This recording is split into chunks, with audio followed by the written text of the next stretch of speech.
Mr. Luyendyk, we're here at Rennsport Reunion 7. You being one of the invited guests, one of the legends. Listen to that. How glorious is that? I was just going to say that, actually. Yeah, listen to that. I've got one question for you, though. I looked on your sports car racing CV. I find 2 Porsche instances only. I know you as a Nissan GTP guy and some other things, so this is kind of an intervention. How the hell did you get this scam going, Luyendyk? Because I love that they've decided you're a Porsche legend, but you've done 2 races, and I don't think you won either of them. So this is a heck of an invite. I keep saying it to everybody that wants to hear it at the track here. I go, well, they invited me again. I did literally, I say 1 race, because the other one, I believe I did not run in the race, because the owner of the car, I believe, crashed. Ed Davies is what I have. 97 Porsche 964 Turbo. Yeah, and with Scott Goodyear. Yes. And I think either the car broke, or I think Ed Davies might have went off, and I don't think I even ran. So I really ran 1 race, finished second in Daytona with AJ and Danny Sullivan. And here I am, part of the legends, and I just told these guys over there in the hospital, I said, I don't even belong here. You guys are the legends. Hey. I'm just a one-off guy. Look, man, they put you on a plane, put you up in a nice hotel, gave you a great shirt, and they're celebrating you. So who are we to ignore that? Well, why don't we start there? Obviously, this pretty amazing run for the Preston Hen team. 1986, this Hen swap shop Porsche 962. This chassis number 104 is a pretty decent chassis. But how did this deal come together, Arie? Because you're really making your name in this time, 86. You're really rising up in IndyCar. A lot of folks know that iconic Provimi Veal sponsored car and such. But how did this opportunity come together? I had a pretty good run in 85 as a rookie, and I just picked up the phone and called Preston Hen, and I go I love driving sports cars, and I haven't really done much of it, but I want to.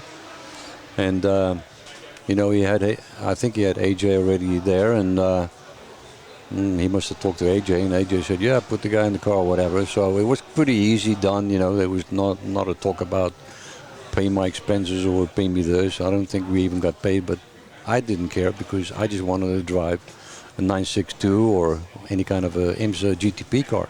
That's fascinating, because again, you being young into your IndyCar career, but still folks were standing up and taking notice. The fact that you would just do this without worrying about the money side, wanting to engage with this iconic 962, that's pretty impressive, brother. I don't know how many folks would just say, hey, if you let me in, I'll gladly show up and do it. Yeah, I think a lot of guys did that in those days, maybe, because it's so much different than now. But I think some guys still run the Daytona 24 hours that come from IndyCar or from Europe, that maybe get their expenses paid but not really paid, because everyone wants to do races like that. And sometimes you have to give a little to get more later, because you can show you're good, you're quick, and then they'll ask you back. So with Nissan, that kind of went that way. So this is a pretty amazing lineup, at least as I remember. You, AJ Foyt, obviously, Preston Hen, team owner and driver, what we'd call a gentleman driver these days, but he was, pretty experienced. Denny Sullivan, I think, as well. And Danny, and that was it, yeah. And Danny had just 85 spin and win. Indy 5. You've got 5 Indy 500 wins in this car with you. You would obviously add your name to the history books in 1990 for the first time at Indy. But tell me about this lineup, because Danny's as popular a star as we've ever seen in American racing. AJ's the legend of legend, and you're kind of the young kid coming in. That must have been interesting. Well, I wasn't really that young. I think I was like 32. True, you were an old fart. But in any car, you were new. Exactly. My name was new on the scene, and I think it did a lot good for me.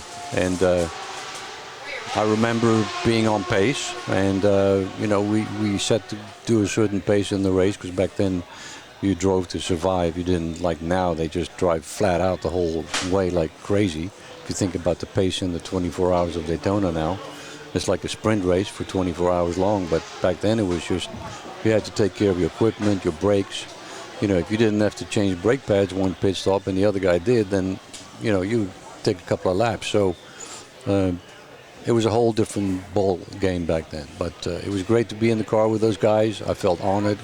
I felt small, let's put it that way. Walking up down pit lane with AJ, and I was super, super impressed.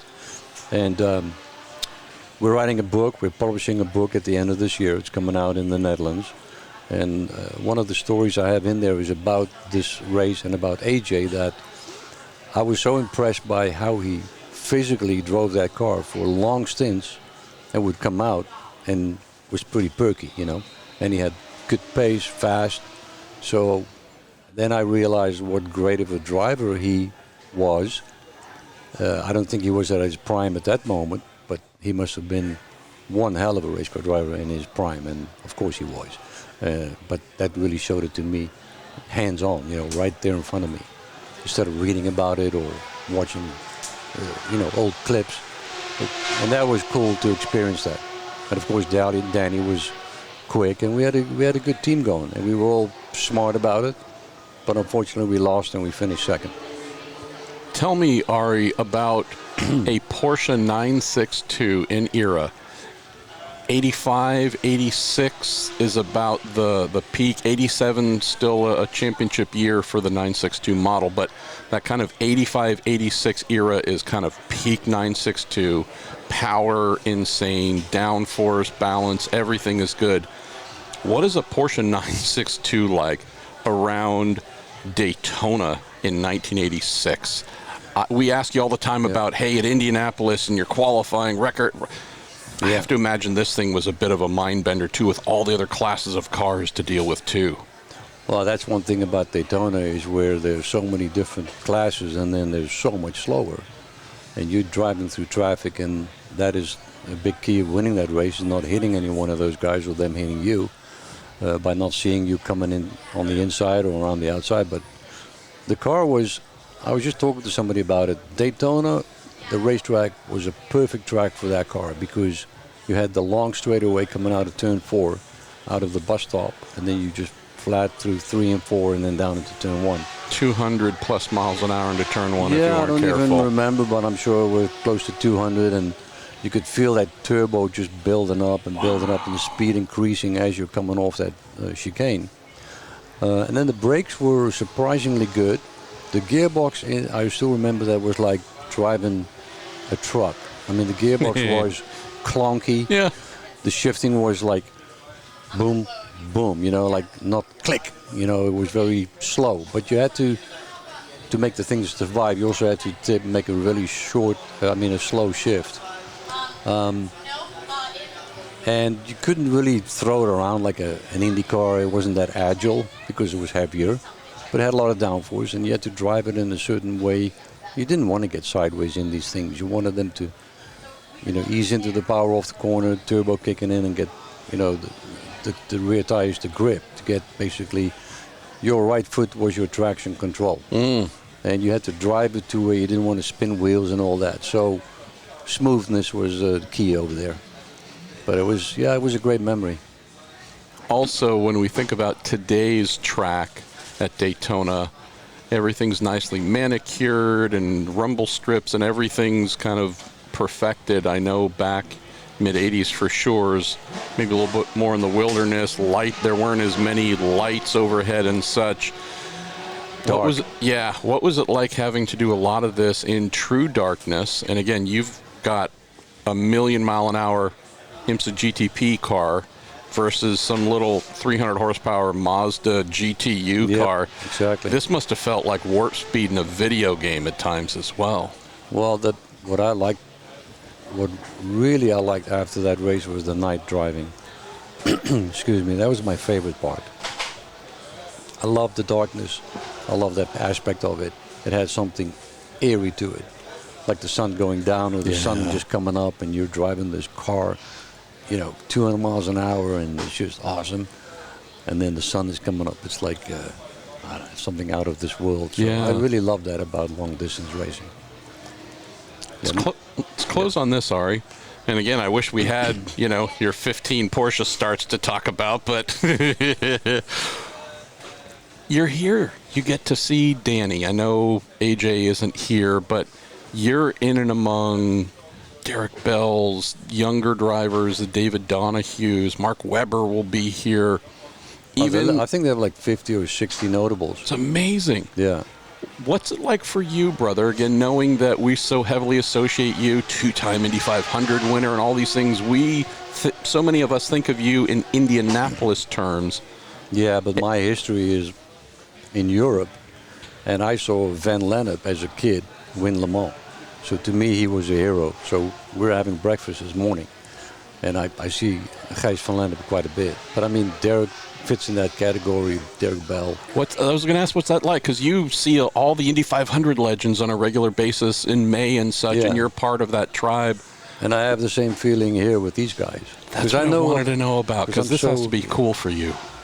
I'm a little bit like, Dario is into all this stuff, but I was like Dario, except 20 years earlier than Dario, because of our age difference. So when I look at, I was sitting in front of the TV seeing if Hans Herman would win or Jackie X, right? Wow. I'm watching that as a kid on TV. So then I'm talking to Jackie X, and this goes back.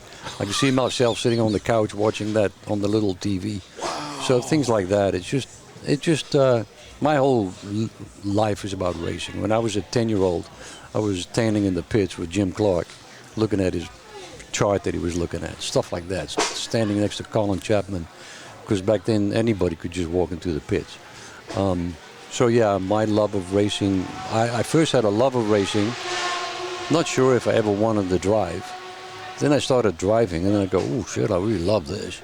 Excuse my language. No, it's all good. And I go, I fell in love with driving. So my whole life has been a fan of my dad, then fan of racing, then racing, stopped racing, still a fan of racing. It's a cool life. I have a blessed life. Can't wait for that book to come out. Will it be translated in this crazy language of mine as well? It will. I hope. Yeah. Beautiful. I can't wait to get my hands on that. Yeah. First it will be in Dutch and then English. So I'm going to forever refer to you whenever I see you going forward. Porsche legend. Oh, God. Luyendyk. I mean, hell, you've done one more Porsche race than I have. So, I don't have to be called a legend at all. I always joke to people I'm a legend in my own mind because, we're all, when you sit in that powder club with all the old Indy winners, but now with all these guys, they're all the same. We're just talking about the early days. Yeah. Vern Schuppan, his wife was telling us they would drive around in a little bus, towing the race car, no shower, no nothing. They would wash each other with buckets of water like we just did, me and my dad, when I was starting racing. So we didn't grow up with a glamorous lifestyle, but we loved what we did. So, and they all have that in common. We all have that in common. Thank you, brother. You're welcome.